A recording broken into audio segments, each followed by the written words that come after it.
कांग्रेस और बीजेपी दोनों मिले हुए हैं और अभी अभी हम लोगों ने बीजेपी वालों से सीधे प्रश्न पूछे। हमने उनसे कहा कि एक तरफ कांग्रेस की शीला दीक्षित सरकार ने उस ऑर्डर को दबा के रखा हुआ है जिस ऑर्डर में ये लिखा है कि दिल्ली में बिजली के रेट 23% घटने चाहिए। हमें पता चला है कि उस ऑर्डर की एक कॉपी बीजेपी के पास भी 1-1.5 महीना पहले आ गई थी। बीजेपी भी उस ऑर्डर को दबा के बैठी हुई है और पिछले 3 साल में बीजेपी ने इस मुद्दे को न तो संसद में उठाया न विधानसभा में उठाया। इससे यह साफ जाहिर है कि बीजेपी और कांग्रेस इसके ऊपर केवल राजनीति कर रहे हैं।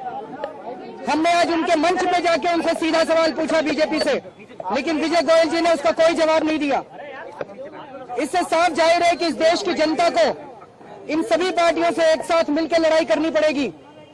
एक तरफ दिल्ली की जनता है जो बिजली के बढ़े हुए दामों से परेशान हो चुकी है और दूसरी तरफ ये सारी पार्टियां मिली हुई है और इसके ऊपर केवल राजनीति खेल रही हैं। केजरीवाल जी, गोयल साहब का केजरीवाल का कहना है कि जो बिजली के लिए लड़ाई लड़ेगा, चाहे केजरीवाल हो चाहे कांग्रेस के लोग हैं, वो उसके साथ में रहेंगे।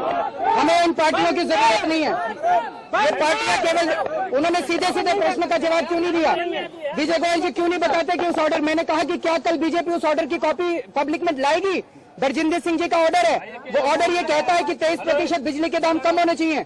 उसकी कॉपी विजेंद्र गुप्ता जी के पास है बीजेपी के, वो क्यों नहीं उसको पब्लिक करते? 1 महीने से क्यों बैठे हुए हैं? इसके ऊपर विजय गोयल जी चुप हो गए। इसका मतलब ये साफ साफ जाहिर है कि इनकी लड़ाई महज एक दिखावा है। कल को अगर बीजेपी की सरकार आती है वो भी इसी तरह से इन कंपनियों के साथ मिलकर दाम बढ़ाएंगे। कई साल से जो लड़ाई लड़ रहे हैं वो सारी लड़ाई दिखावा है, ये आज साबित हो गया है। क्यों नहीं 3 साल से इन्होंने सदन और विधानसभा के अंदर ये प्रश्न उठाया बीजेपी वालों ने? अरविंद, आप भी एक सामाजिक कार्यकर्ता है, आपने 3 साल तक क्यों नहीं उठाया? अब जब आप पॉलिटिकल पार्टी बनाने जा रहे हैं, इसका पीछे ये तो नहीं? हम तो आम जनता है, जो भी मुद्दा एक आम जनता को त्रस्त करता है। हमें तो पता ही नहीं था कि ऐसा ऑर्डर है।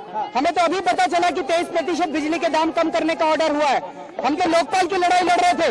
लोकपाल की लड़ाई भ्रष्टाचार की लड़ाई थी और उस लोकपाल की लड़ाई में जिस तरह से बीजेपी और कांग्रेस ने राजनीति खेली, धोखा किया इस देश के लोगों के साथ, उसकी वजह से हम लोगों को राजनीति में आना पड़ा। लेकिन बात उठ रही है कि जो है क्रेडिट लेने की होड़ मच रही है। आगे एक तरफ केजरीवाल साहब, एक तरफ और दूसरी तरफ हमें कोई क्रेडिट नहीं चाहिए, सारा क्रेडिट ये पार्टियां ले लें।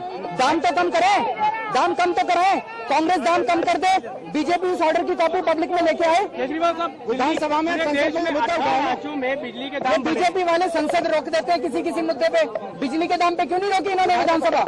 18 में बिजली के दाम बढ़े थे, सिर्फ दिल्ली ही नहीं था जहाँ बिजली के दाम बढ़े, बाकी जगह से भी मेरे पास फोन आ रहे हैं। जब से हमने ये मुद्दा उठाया, लोग कह रहे हैं हम अपने राज्यों में भी अब बिजली के बिल देना बंद करेंगे। चेयरमैन से मुलाकात करेंगे इस नहीं, हमें उनसे कोई मुलाकात नहीं करनी है। वो सीधे सीधे कंपनियों के और शीला दीक्षित के एजेंट नजर आते हैं। अरे 1 हफ्ते का अभियान है ये आपका?